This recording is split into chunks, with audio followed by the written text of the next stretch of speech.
everyone, I'm Liz Hunt. And I'm Chelsea Poppins. And this is the Agency Rocket Show, where we talk about the chaos of running a creative agency.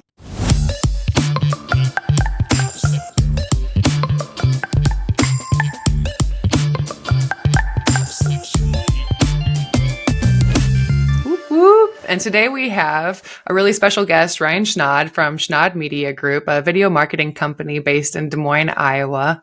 And Ryan and I actually know each other because he did some videography for one of my CKP athletics camps when I retired from basketball. He did a really great job. I had like a sports psychologist come in and he mic'd him up, and it was really special.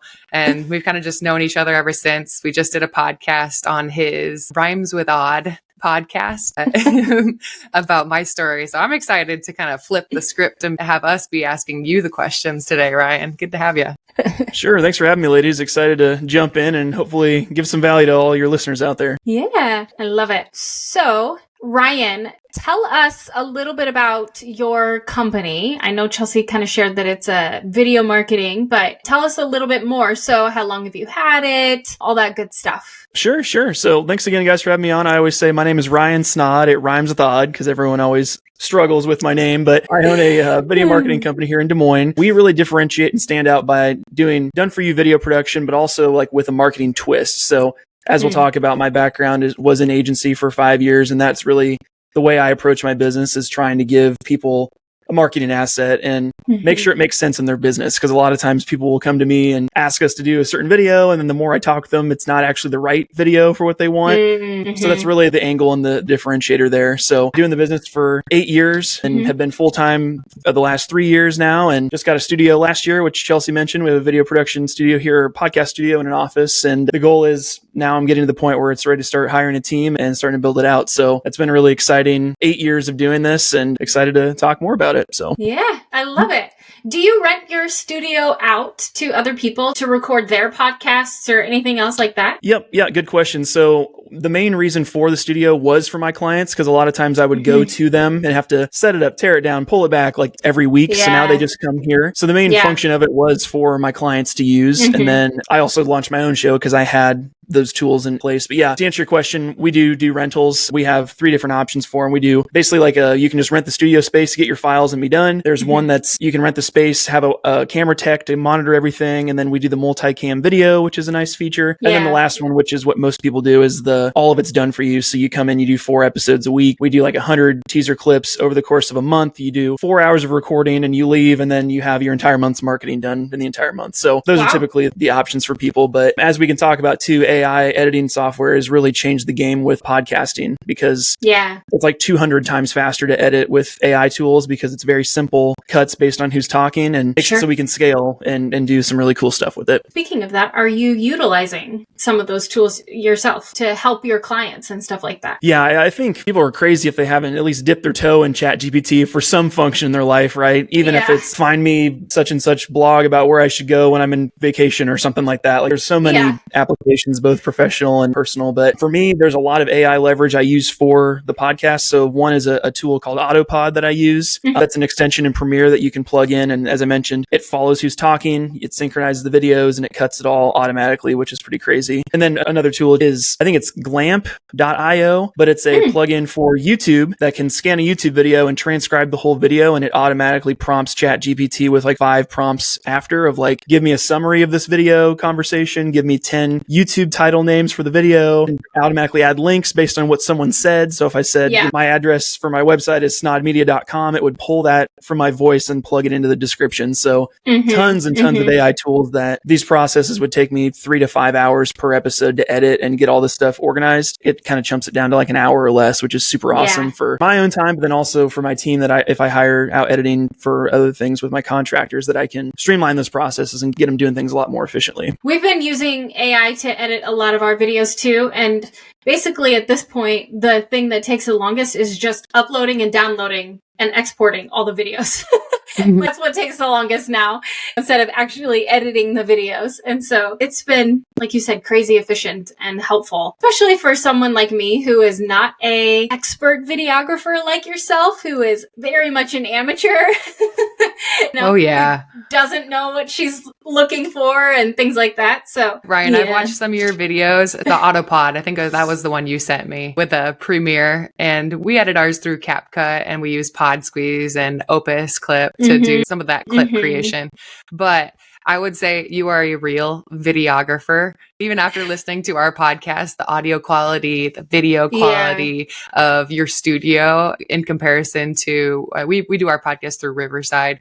So it's just a different quality, different experience, especially like we're not videographers by trade. So Sure. Now I always say putting out your best work is the best thing you can do, right? Because a lot of people will compare to mine. Like it helps that I waited 7 or 8 years before I launched my podcast so that it was professional and perfect, so to speak. Cameras will be out of focus or something every once in a while, but it doesn't stop you from keeping going. But I think just having a clear vision for it too, because I was on a trip last week and met a ton of really awesome entrepreneurs, but they're all saying, oh, I want to be on your podcast. But I'm like, well, unless you come to my studio, I do it all in person because I think that lends itself to a different kind of conversation. That's another kind of a hindrance for me is my guest pool is very limited to whoever would be in Des Moines or where if I'm traveling and I can connect with someone in that time. It's been a really fun experience where I'm 12 weeks ahead on episodes. I launch every Monday. So I batch record a ton in my slower season to have them ahead of time. And hopefully we'll keep publishing every Monday as often as we can. We're almost to a year's worth of episodes. I think I have like almost 50 recorded. So keep doing those as much as we can. That's amazing. Can you go into a bit about the type of people you have on your podcast? Because I've listened to a few, but I think it's all really super interesting, the type of people you come on and talk about their stories. Sure. Yeah. So it's interesting because for clients, I always say podcasting is the easiest way to get all your content captured. You just have a conversation like this and repurpose it and all the stuff. But for me, my show kind of is a different vein than my business because I meet some really wild people in my work. So I'll be interviewing people for a video and then I end up asking really deep questions. And my favorite thing as a producer, which sounds really sick, is to make people cry on video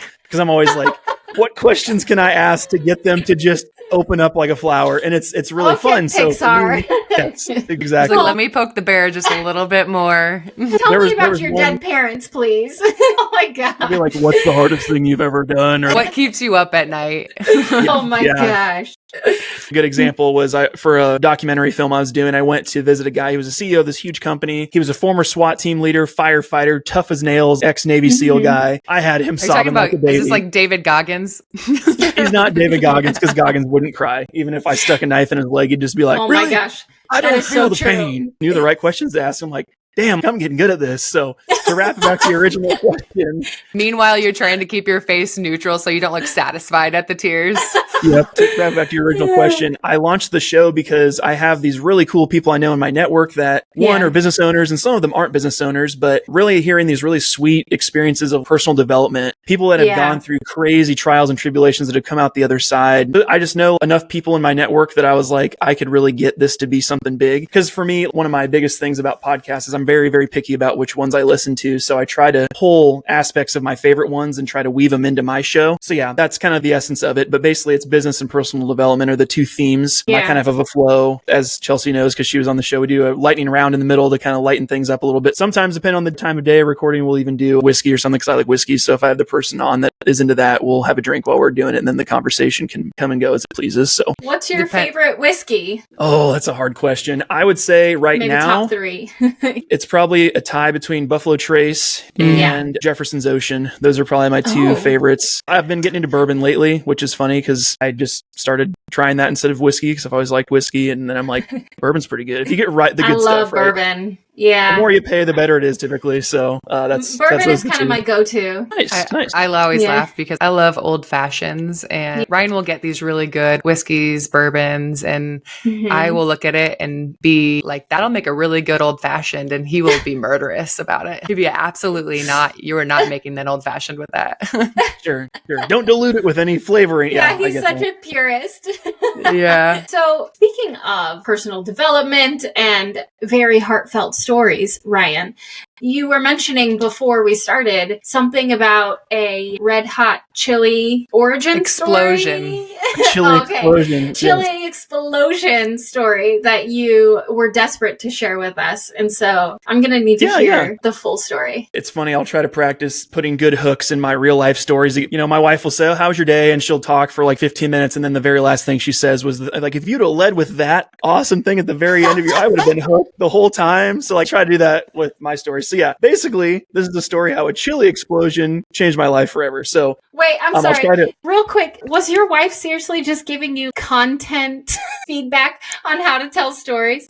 That's amazing. I give her content feedback because I'm like, oh my god, Paige, you got to flip the order. A good headline will hook anyone to want to read the whole thing. So this one's going to be Red Hot Chili Explosion with Ryan Snaadt. Like your wife already, just for the record. There you go. She's the long-winded one. I can try to be a hooky. But basically, I was 19. I was in college, and I was trying to get an internship in Des Moines. I'm from Southeast Iowa originally. Could not find an internship because, of course, for an internship, you need experience to get experience for an entry-level job that doesn't pay anything. So I couldn't find anything. And ended up moving home. And my mom had said the local meat factory was hiring for the summer for internships or jobs, summer temps, whatever you want to call it. And I showed up thinking it was an interview, but it was like the first day of work. They didn't even have interviews because the job was so not Nobody desirable. So you just show up and start working. So I was like, okay. So anyway, I got put on third shift. I was in the packaging department. And I was on a machine that was basically the emergency. If down the line, the packaging, cardboard, or the glue machine stopped working, the cans would keep coming out of the wall, which was where the oven was. And I was on an emergency machine to keep them from overflowing, right? So I basically did nothing 90% of the time, but 10% of the time I was really, really important. I'm like a firefighter. You got to be ready when it's time to strike. Oh my gosh. I am already seeing this happening of the I Love Lucy show with the chocolates, and they're just like eating the chocolates. Go ahead. So I'm working on my machine. It's like 3, 4 in the morning one night, and the doors pop open, and there's this guy covered in red stuff. And he's like, "You," and I'm like, "What?" And he's like, "There's been an explosion in the chili room. You got to come with me right now." So then I go downstairs. They make me put in this Oompa Loompa smock, like zip up with the hood and the muck boots. And he gave me a shovel, and he's like, "Try to breathe out of your mouth." And I'm like, "What?" So he opens this door. And I don't know if you've seen on the side of the road those huge white propane tanks that they haul propane back and forth, like big, you know, they're on the back of a semi. We had 4 of those in this huge warehouse that were full of chili, and they were cooking. But the operator that's supposed to manage the cooking time fell asleep. So they boiled up, and it was like volcanic chili, like pouring out of the top of these things everywhere. So it's like knee high, like the whole entire floor is covered in it. So long story short, me and a bunch of other 20 somethings were like scooping chili in this, and it smelled so terrible and it was all burned. And I'm like sitting there scooping chili, and I'm like, God, I hate this. I want to do something with my life that I enjoy. I don't want to get a call at 2 a.m. and be like, "Hey, you're scooping chili." Like, I want to do something I enjoy with my life. So basically after that, I was scared straight, so to speak. Went back to college, never missed a class, graduated with my degree. And I was like, I'm doing something that I want to do with my life. So, because at that time I was kind of like, I don't know what I want to do. And then I'm like, not this, anything but this. I know it's not this. Yeah. Oh, that's a pretty epic story. It's like God dramatically changed the trajectory in one fell swoop. They're like, "Hey, put him in an explosion. That'll fix him right up." I was initially imagining office chili scenario. This is much better. Yeah. Oh my gosh. So it was seriously knee high, that amount. Towards the end, it got lower because we were working a way to get it in bin. I hope it got lower. It was pretty disgusting. I did that for a summer, and the managers, when I was leaving, were like, "Yeah, and when you guys graduate college, if you want to come back and pursue management, we'll keep you in mind." And I'm like, "I'm never coming back here ever again." So this is not goals. Cap to people that do that every day, because I do not like that, nor do I want to do that again. You like to make people cry on videos. That was your goal. Exactly. That was your life goal. But also to the guy that fell asleep. He's probably like a 90-year-old Gerald or something, just doing it part-time. Gerald. Sure. I mean, you turned out fine, Ryan. Not too bad. If it was the I Love Lucy situation, if I had to eat my way out of that situation, I would probably never eat chili again. So No. If you had to eat that, Ryan, you would have stuck around. I'm certain of it. You would have been like, "Nope, I'm coming back for management. I'm sticking around this place." I love it. There are two types of people in the world: the ones that eat the chili and the ones that scoop it. Ones that eat it, the ones that scoop it. Yes, that's amazing.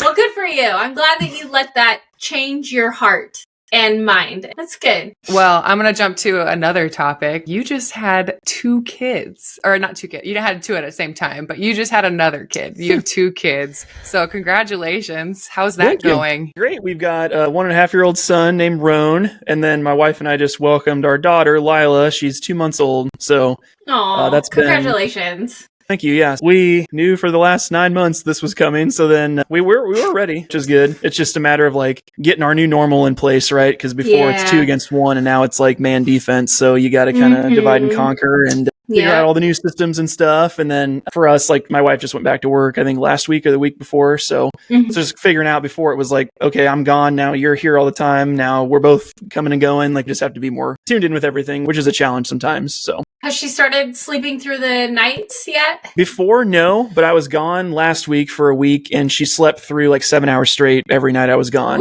because we just let her sleep. So we're very happy that happened. I was really worried when I was gone that it was going to be really bad. So really happy to hear that was working. That's good. Aww. What's kind of been the biggest hurdle of going from starting your own business and having no kids to having 2 now? You've had a bit of time to adjust and find your rhythm in life.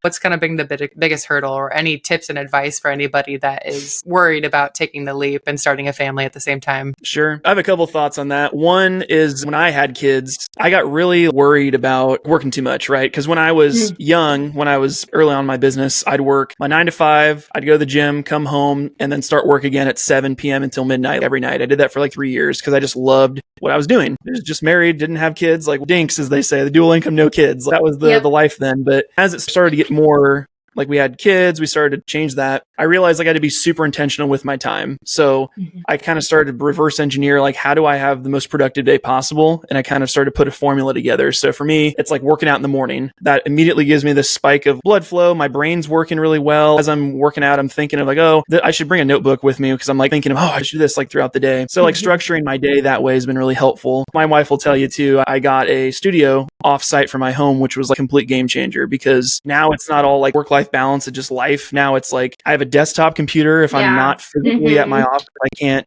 work. You can check emails on my phone or answer calls, but I'm pretty much like, sorry, we're not open until tomorrow and I can fix your problem, which has been super helpful because I'm not just like making that up like, sorry, we're closed when I have my laptop right there.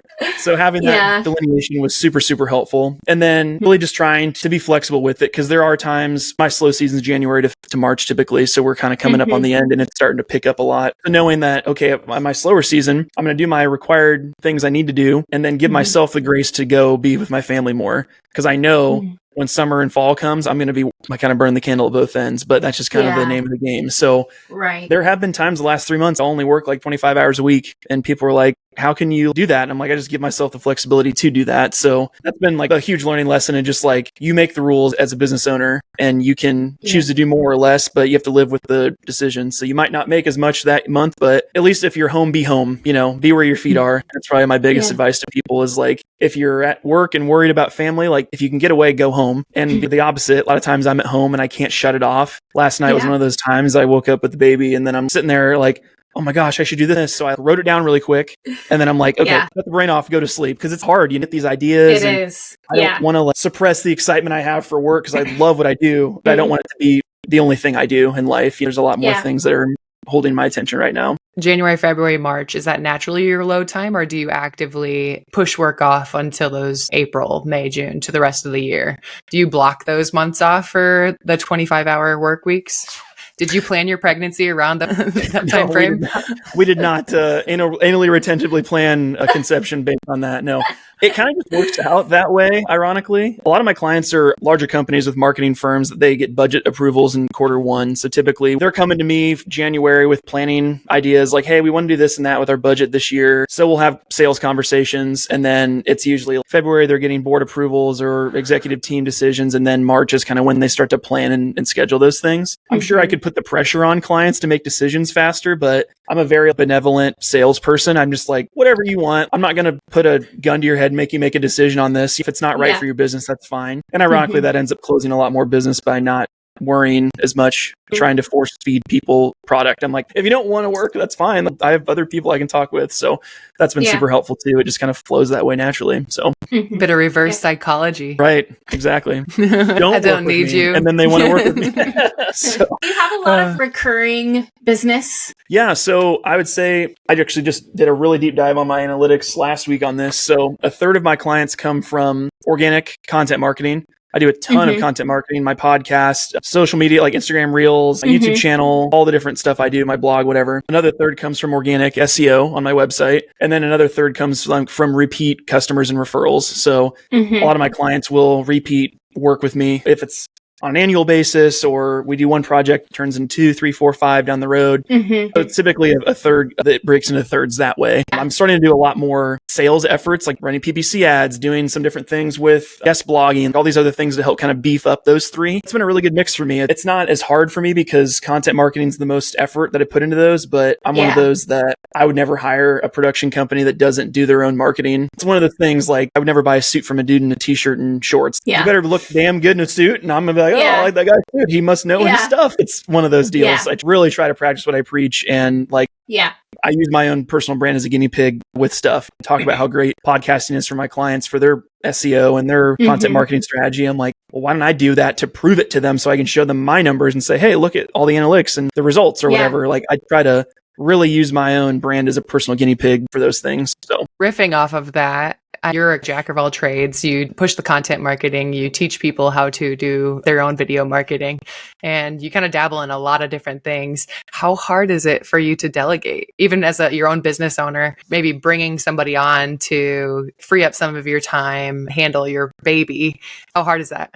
Oh, it's very difficult. For me, it's building out, I think, SOPs to make sure the quality's there is big, especially for client work. That's probably one of the last things I will hand off to people. I can hand my personal brand stuff off, and I have for other types of things. Like my Reels editing, I had an editor that was doing all those things for me to keep consistency going. And for my podcast, I used to hire overseas editing teams before AI took over and kind of help that free up the speed there. Because it's lower effort editing, right? If someone messes up a typo or something on a caption or a text subtitles, that's not my client that's getting that result, right? I'm putting my best effort in. Right. For me, though, I know I'm the one weirdo that's in the creative business that I don't want to create the content long term. That will be the first thing I hand off. So for me, I'm actively looking to hire my first employee this year that will run a lot of shoots, especially the different hour times where I can't get to like a sporting event in the evening. If I'm doing stuff for a college or for a high school or for a sports complex in the Des Moines area, a lot of those are my clients that have late shoots. Now that I have kids, I'm trying to make sure I'm home in the evening. So that's going to be a big thing, is hiring a content creator to work for me that can shoot and edit and start handing those delegations off. Because I've done a lot of soul searching the last year to figure out what I want to do. What does the ideal workflow look like? And a lot of it is sales and marketing, being the face of my company, but also I love consulting and helping one-on-one small group, helping business owners really understand marketing and how they can leverage it. So I know having someone on my team that can help run a lot of those shoots and eventually have multiple people doing that, it'll free me up to really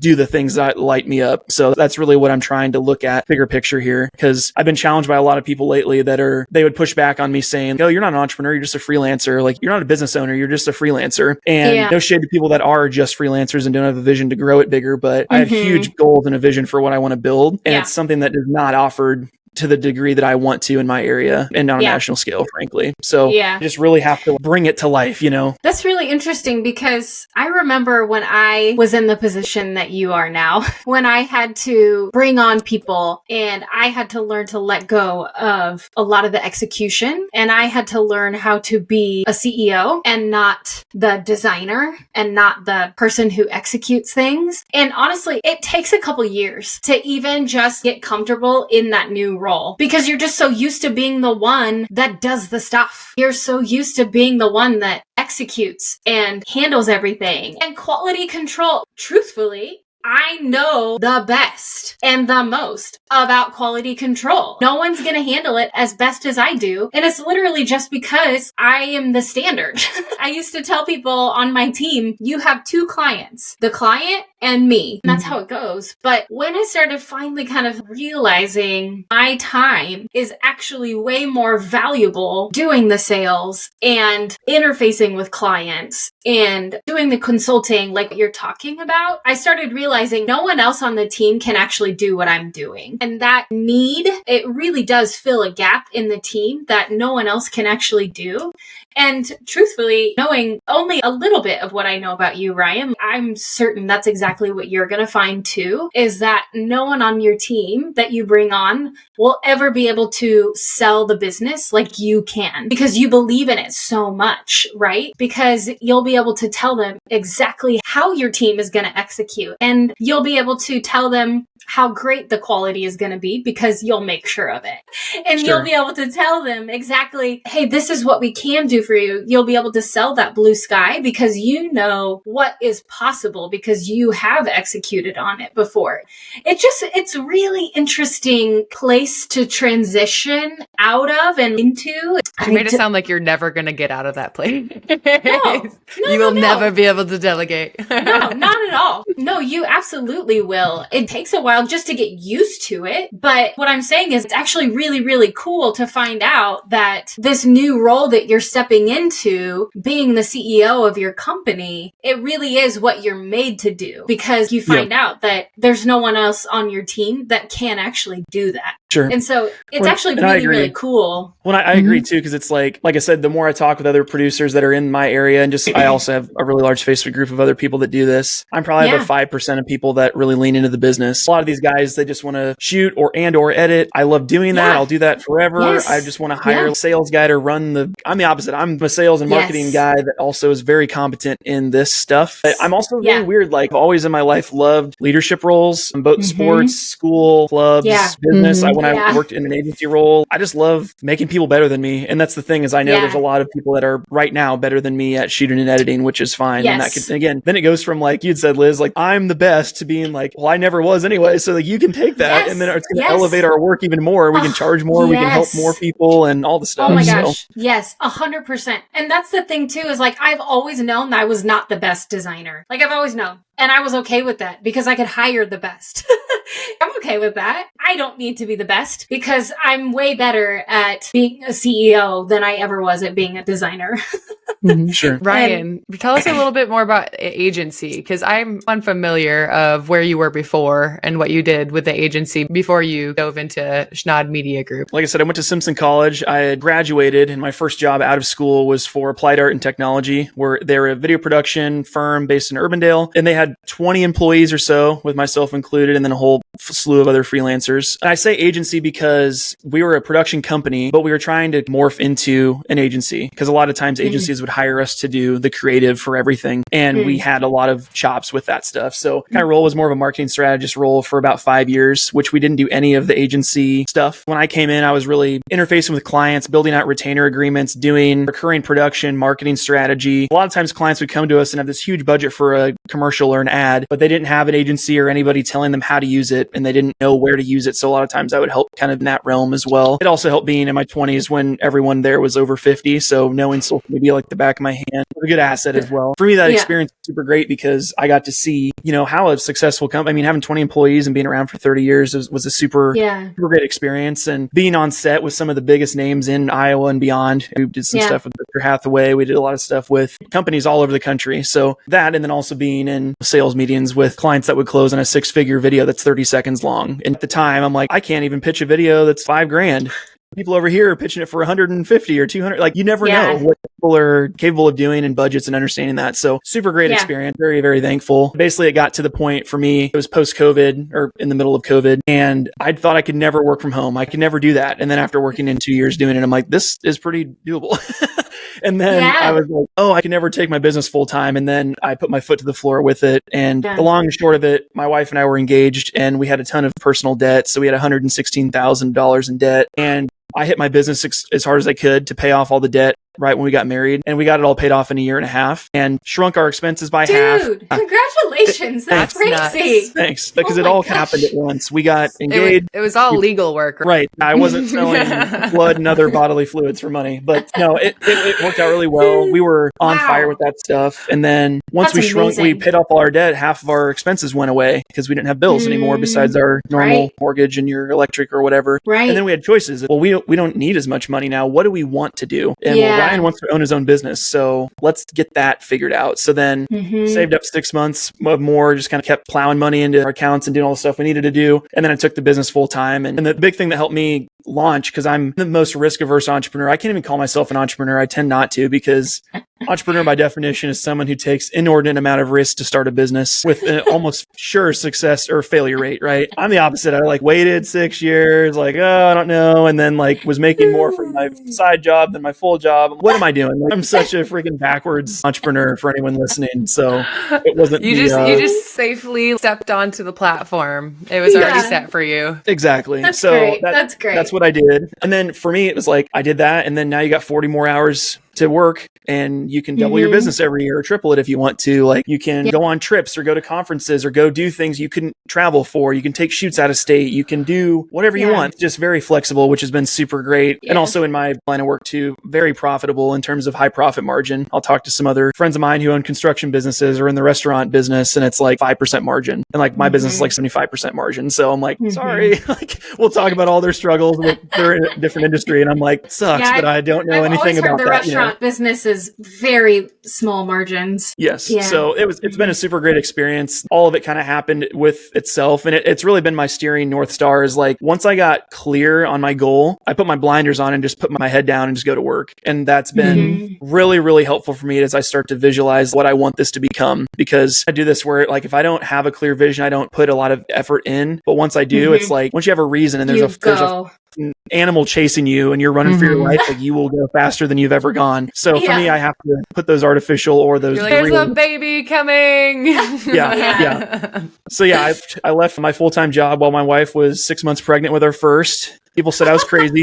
I told them, and I still to this day stand by that. That's very risky. See? Yeah, I stood by that. Real and I told her family, because they were her parents and her family were what the hell are you doing, dude? You need to have a stable life. And I said, if I don't do it now, I never will. Because I've got more obligations, more responsibility. You'll have lifestyle creep. I'll never take this risk again. There's never a good time to do it. Yep. So I just jumped, did it then. My wife was pregnant with our second. In October, she left her job to start her own hair salon business full time. Every time we started having kids, we start thinking bigger picture. And the thing that made me do it really was our firstborn was our son. And I even said, I'm how can I tell my son to chase his dreams if I can't do it myself? So that was the big why for me. It was I know I can, and I'm going to. It's one of those things when I'm old and wrinkly, I could be sitting on a really stable lifestyle, but I just don't want to look back and think, what if, if I had something, I just want to run this to the end of the line as long as it takes to get to where I know I can go and show my kids and everyone else that I can do it. So that's been a big thing for me. I love it. Yeah. So cool. Living through action. I love that. Right. Because you can talk about it, but you got to be about it all the time. You just have to do it. Yeah. You're jump and take risks. And if you never take risks, how can you tell other people to do it? Yeah. So as a creative, going from agency and having people to collaborate with versus going into your own business and maybe not having as many people to brainstorm and strategize with, how important has it been to meet other videographers or other creatives and just have conversations, maybe even partner with them on certain things? That's a great question. My community comes in different forms. So the main one is in 2015, I started the largest Facebook group in the world for freelance videographers. There's 93,000 people in my Facebook group. So that was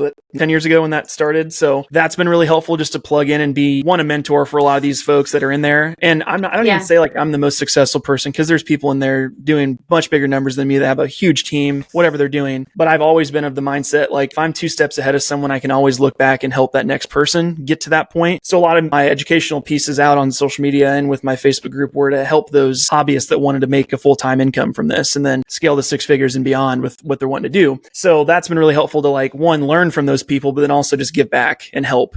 And for me, my superpower is really the sales side, because these guys, again, are introverted, beanie wearing, coffee sipping guys that just don't like people. So I'm the weirdo that's hey, you should use a 2-step sales process and you should use price anchoring and packaging and all the stuff that I do. And they're what? So that's been helpful to kind of help them in that way. The other piece, which has been super nice with my podcast, is that I've had over 50 other entrepreneurs and business owners and really cool people come in my studio. And like a lot of times we'll sit down after and have a drink or just catch up on life. And that's what fills my cup because I'm an extrovert. And most of the time I'm here in my studio by myself. I don't talk to people all day. I go home. My wife talks to people all day at the hair salon, doesn't like talking to people in the first place. So she doesn't want to talk when she comes home. So I just sit in silence all day, sit in silence all night, and my brain just kees spinning. So I might just need to get like a little Spotify playlist. I need to get like a little mannequin or something and just talk to it, or like a Wilson volleyball or something. But no, it's been a challenge, but it's also spurred me to want to build my team even more, right? That quest and that thirst for collaboration and a team and like an actual culture, not just hiring different freelancers every once in a while, actually having people here. So that's been super, super helpful. Just finding the right person, I think, will be key because you can find someone that's competent, but you want them to fit my culture as well. So just trying to get that articulated. So to answer your question, I've got virtual community and I get spurts of in-person community, which helps me stay sane. When I started working remote, I realized my social capacity was reduced. So when I would go out in social scenes, I would get fatigued really fast. And I'm like, wow, I thought I was a little bit more extroverted than I really am. And I'd come home and I wouldn't want to talk to Ryan. And Ryan's my fiance, but I the other Ryan in the room, and he would know to give me at least an hour to wind down and just be by myself and have my me time. Even when I would come back, especially like day clouds in Omaha. So I'd converse with everybody, catch up with everybody in the office and come home, and I would go to bed by like 8. Sure. Well, I'm the opposite. I get home and I get energized. I'll see my son and he's always like, Dad, he'll come up and I launch him in the air and he goes run down the hall and we do that like 5 or 6 times. But he's just like me. He just loves people and we'll see if our daughter's like my wife. So then she'll have like a quiet person they can sit and read together in the corner or something. Ron and I will just keep running around the backyard forever. So I love that. That's amazing. Well, I think we can probably wrap up, but if you could give us maybe some tips, some advice for anybody that might be looking to take a leap from their current careers into full-time ownership of their own business, or maybe even some tips and tricks in the marketing realm of things, that would be great. Sure. So first, with the marketing side, this could be a whole hour-long conversation in itself. I would say you need to have an established digital funnel. Even if you're an in-person business, everyone always says, everyone's referral-based. But if you can add 2 or 3 other ways that you're getting consistent inbound leads, that will completely change your business. I would suggest having something top of funnel that will attract people to you. So like a podcast, blog, videos on YouTube, things that people can search and find you. That's the easiest way to do it. And then digitize your sales process. A lot of people don't do that either. It's like people doing, you need to call for a quote. How could you figure out a way to maybe package your product to make it so then people can order or do half of that process before they ever get you on the phone? Something like that would be something I would advise as well. And then I guess the last piece, to keep it brief, would be there are so many brands that never show their face. They don't show any personality. They try to just be so suit and tie corporate. And if you can show a little bit about who you are, it doesn't have to be you on camera or whatever, but people buy from people. The whole B2B is BS. I do not believe that crap. It's like I just shot for a government agency today and I put it on my Instagram story. I had 10 people, literally 10 of them, say, how the heck did you get into contact with a government agency to work for them? What was that sales process like? And I'm like, I put out educational marketing content and their marketing people found me. Like, that's how. It's not hard. I didn't go spear fishing for them. I farmed it. I let my crops grow and then they harvest whenever I want to. So that would be my biggest advice, is like digitize your sales process, sell to people and be authentic, be yourself, and then automate as much as you can, productize your stuff. So then you're not putting as much time into your sales process. So it's not so much of a drain. The last piece of it for other people that are entrepreneurs, to answer your question, would be, I always get that question because like you said, I'm so risk averse. Well, then how the hell did you come to do this? And again, it's like picturing your ideal lifestyle. What is that? Not just like the business and us doing X amount of dollars a year and I have all this money, whatever, but it's like day to day when no one's watching, what do you want to be doing? Is it shooting and editing? Is it talking to people? Is it other aspects of whatever your company could be, and figure out how you can make that dream your everyday to the point where Mondays aren't dreaded, but they're exciting. Sunday nights, I'm fired up. I'm like, I can't sleep because I'm like, oh my gosh, I get another week to like do all this crazy stuff that people think I can't do and challenge myself and learn and grow and hit all my goals and feel fulfilled. You know, one way to find happiness in life is like achieve your true self potential. No one else can tell you what it is. You know, in your heart, I can do better. And I think having that happen, it's like heaven on earth. It's great. So I love that. Yeah. Yeah. I love it. Cool. Well, it's so good to have you. All of Ryan's information will be in our show notes. If you like this podcast, like, share, follow, leave your feedback. We'd love to hear from you and tune in for the next episode. Thanks, guys. Yeah. Thanks, Ryan.